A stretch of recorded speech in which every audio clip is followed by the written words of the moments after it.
After studying about atomic spectroscopy, now it is the turn of molecular spectroscopy. We have already talked about atomic spectroscopy and photoelectron spectrum. Now we will discuss how molecular spectroscopy is different from atomic spectroscopy. We shall first learn about the different kinds of molecular spectroscopy and how it is different from atomic spectra. We shall also learn about rotational spectroscopy, and we will just do a beginning here and the rigid rotator model on which it is based, and this is used to describe a rotating diatomic molecule, and we will also discuss the quantization of rotational energy levels. Introduction. Except for dissociation continua. What do we mean by dissociation continua? If you look at atomic spectroscopy, finally all lines will end in a continuous absorption, and this is because the atom has dissociated. At that point it is a continuous spectrum. Otherwise, in atomic spectroscopy, what you do observe is very fine lines which are spaced and which give us the energy levels. You do not get very broad lines, and that is why atomic spectroscopy is also known as line spectra. Molecular spectra, on the other hand, are broad. The reason for this is that molecules can have other kinds of energy besides the electronic energy that atoms have. Atoms only have electronic energy, but molecules can have other kinds of energy. They can rotate and vibrate. How can a single atom rotate or vibrate? It will look the same if it is rotating in different directions.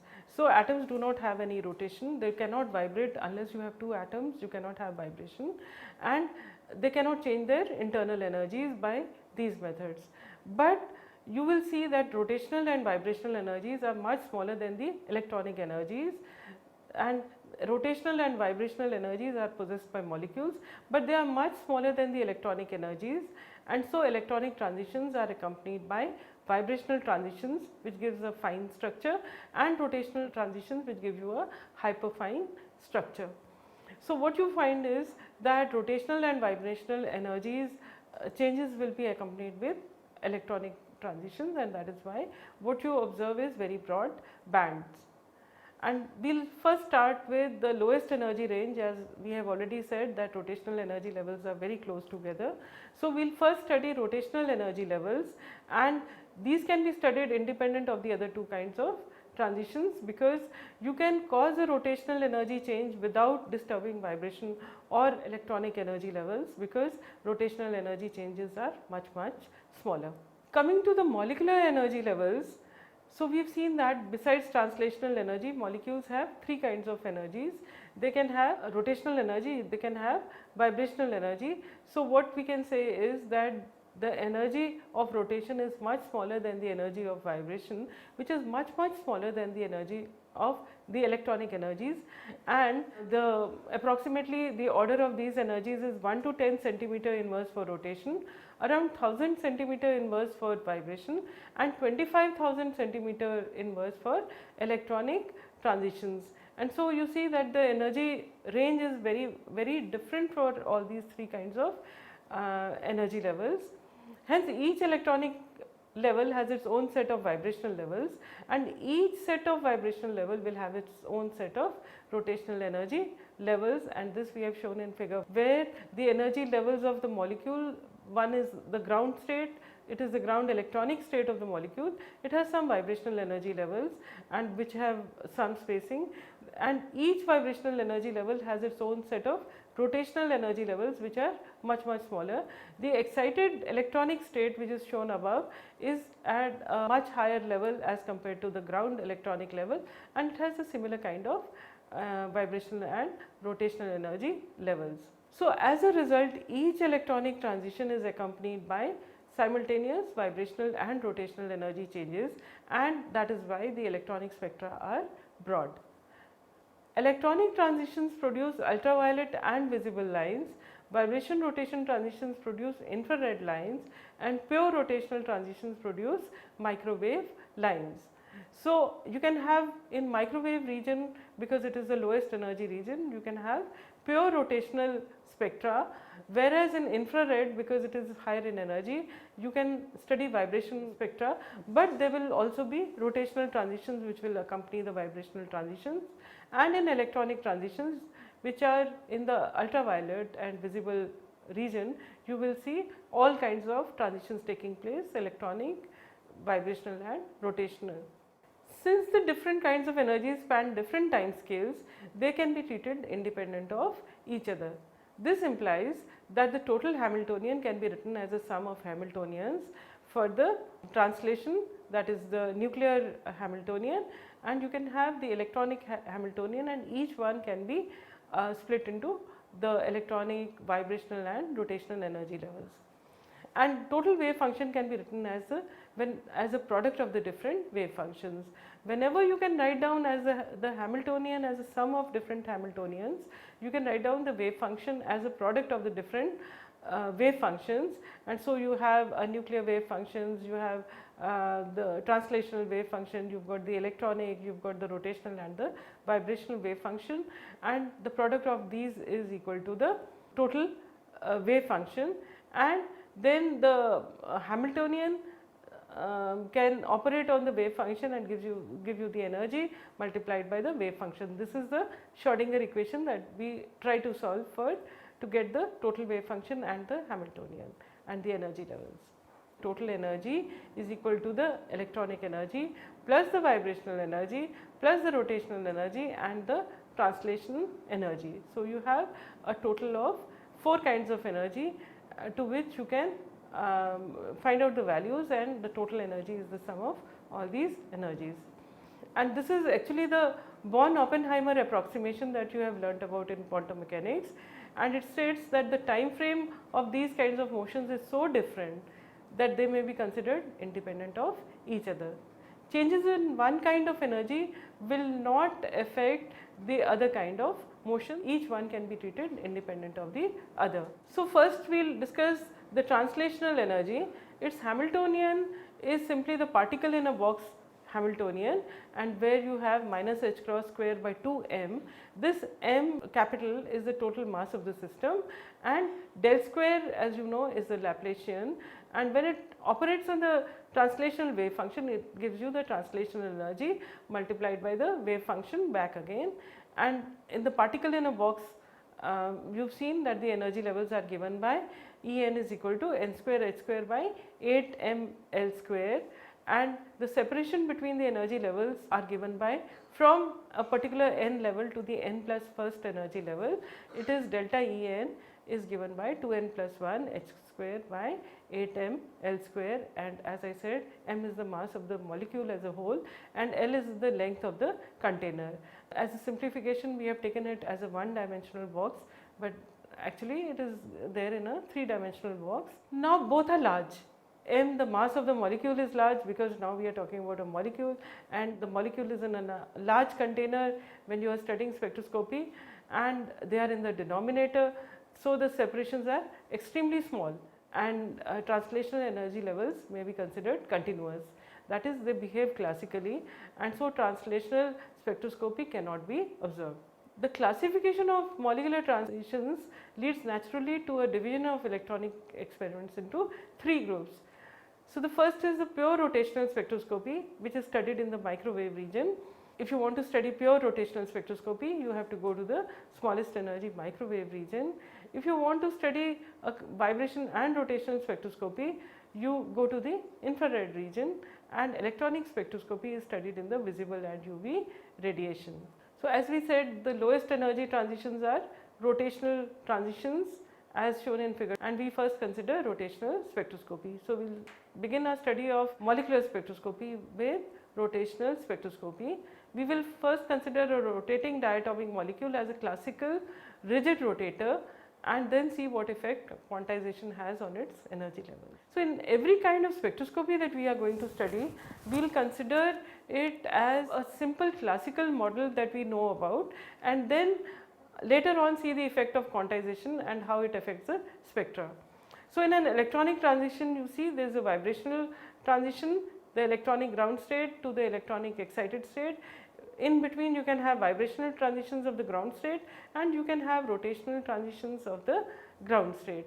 So these are the spacings between the electronic, vibrational and rotational energy levels. So like I said, we'll start with the simplest model, a classical model, and this classical model for a rotating diatomic molecule is the rigid rotator. So what is this model?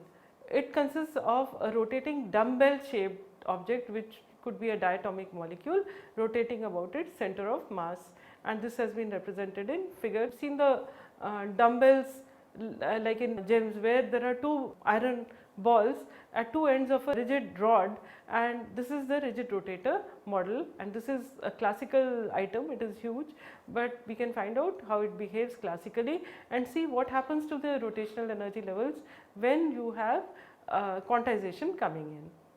If R1 is the distance of atom 1 from the center of mass COM and R2 is the distance of the second atom from the center of mass, then the total length of the rod and capital R is equal to R1 plus R2. And this is according to the law of moments. You can find out that M1 R1 is equal to M2 R2, substitute R2 is equal to R minus R2, and then do a little mathematical jugglery to find out what is the value of R1. Similarly, you can find out the value of R2 looking at these equations, and you can get the moment of inertia, which turns out to be M1 plus M2 into R1 R2, or finally the moment of inertia is equal to by M1 plus M2 into R square, and this whole quantity M1 M2 by M1 plus M2, which consists of the masses, can be written as mu, which is called the reduced mass of the molecule. The reduced mass of a molecule is defined as M1 M2 by M1 plus M2. So the moment of inertia of a diatomic molecule represented as a rigid rotator is given by mu r square, and here mu is the reduced mass and r is the distance between the two atoms or the internuclear distance. So the kinetic energy of an object moving linearly is related to its linear velocity. We have this familiar relations half mv square, and the kinetic energy of a rotating classical object is also related in a similar way, but instead of m you have the moment of inertia, and instead of v the linear velocity you have the angular velocity omega. So the kinetic energy is given by half I omega square. Since the angular momentum L, angular momentum is represented by L of a rotating classical object, we are using classical mechanics to describe this. It is given by L is equal to I omega, where I is the moment of inertia, omega is the angular velocity. The kinetic energy can be written as L square by 2I. So classically we found that the kinetic energy of a rotating object, dumbbell like object, can be given by L square by 2I. We are looking at a quantum mechanical system because we are talking about atoms. So there should be quantization. How does this classical expression convert to a quantum mechanical expression? This expression expresses the kinetic energy of a rotating classical object in terms of the angular momentum and moment of inertia. We now look at what happens when the object is of molecular dimensions, that is when the quantum mechanics is setting in, and the rotational Hamiltonian may be obtained by expressing this equation in terms of the corresponding quantum mechanical operators. That means that the Hamiltonian for rotation is equal to the angular momentum square operator divided by 2I. I is a scalar quantity, so we are going to write down 2I just like that and write down the corresponding operator for L square. The hydrogen atom wave functions were found to be eigenfunctions of the angular momentum square operator. That means L square psi is equal to L into L plus 1 h cross square into psi. We also found that one of the components is also quantized, and that is traditionally it is taken as Lz, and this is psi is equal to ml h cross into psi, and h cross is the unit of angular momentum.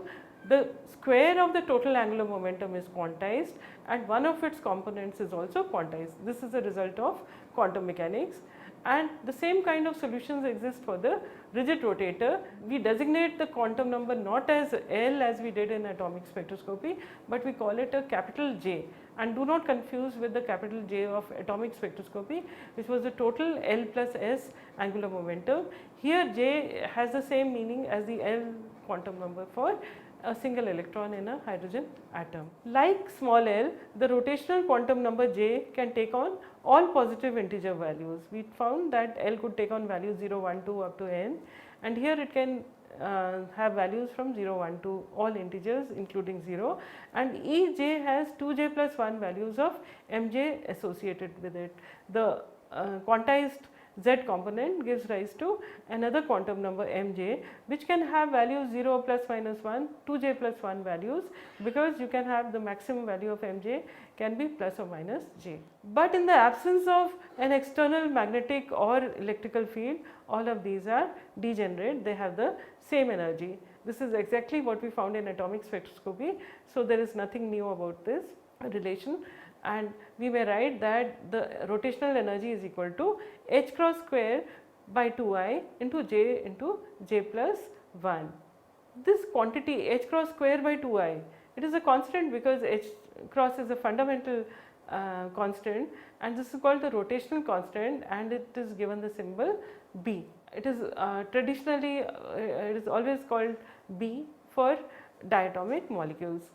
In SI units it is expressed in joules. Since nu is in J, since H is in joule second and I in kilogram meter square, that is why it is expressed in joule. The restriction of J to integral values means that the rotational energy is quantized. It cannot take on all values, it can only take on values where J is an integer including 0. The lowest energy is 0 when J is 0, and that is why you can have a state where the molecule is not rotating because its rotational energy is 0. The first excited rotational level you will obtain when you put J is equal to 1, and it will have an energy equal to 2B, and so on. You can find out the next energy level 6B and 12B and 20B, and all of these are displayed in this diagram that is shown. The allowed rotational energy levels for a rotating diatomic molecule, they are all given in figure.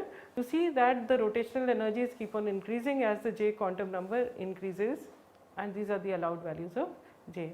We have also said that in spectroscopy the units that are employed for different kinds of spectroscopy are based on convenience. What is a convenient unit? It should be able to express the number as without very high powers of 10 and so on. So that is how we choose the units.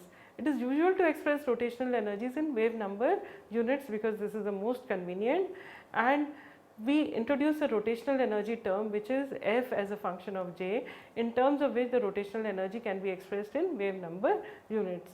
So what we do is we write Fj is equal to the rotational energy which was expressed in joule divided by hc, and h is Planck's constant, c is the speed of light, and this gives us B with a wavy cap over it, and this is called the rotational constant, and this is expressed in wave number units. And as I said, instead of meter inverse we still continue using centimeter inverse.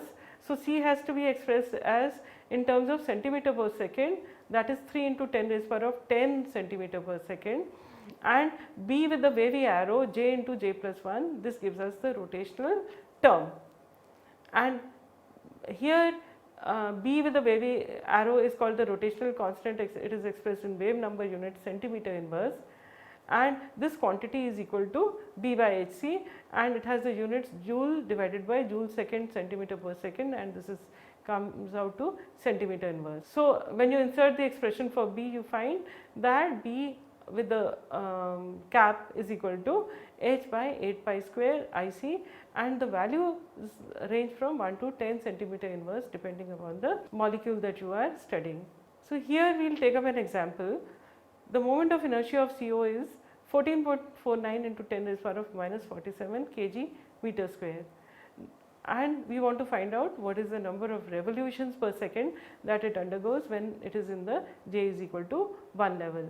Remember that in the J is equal to 0 level it is not rotating at all. The angular momentum of the J is equal to 1 level is given by square root of 2b, which is equal to I omega. Therefore, omega is equal to square root of 2b by h cross, and this turns out to be 1 into 10 raised power of 12 revolutions per second. So it is undergoing about 10 raised power of 12 revolutions per second. So now we have expressed the energies of a rotating system in terms of different units that you can use, joule and centimeter inverse, and you can find out how many revolutions are taking place per second, and using simple classical mechanics and then translating to quantum mechanics. So, I will summarize what all we have learned, that unlike atomic spectroscopy, molecular spectra are usually very broad because simultaneous rotation and vibrational transitions can take place. Since the energies involved are very different, we can study them independently according to the Born-Oppenheimer approximation. The spacings increase in the order rotational is much smaller than vibration, is much smaller than electronic energy differences. Translational energy levels are so close that they may be considered continuous, and for studying rotational transitions, the rigid rotator model can be used. Quantization leads to two quantum numbers. One is J, which governs the total angular momentum, and Mj, which is its component in the Z direction.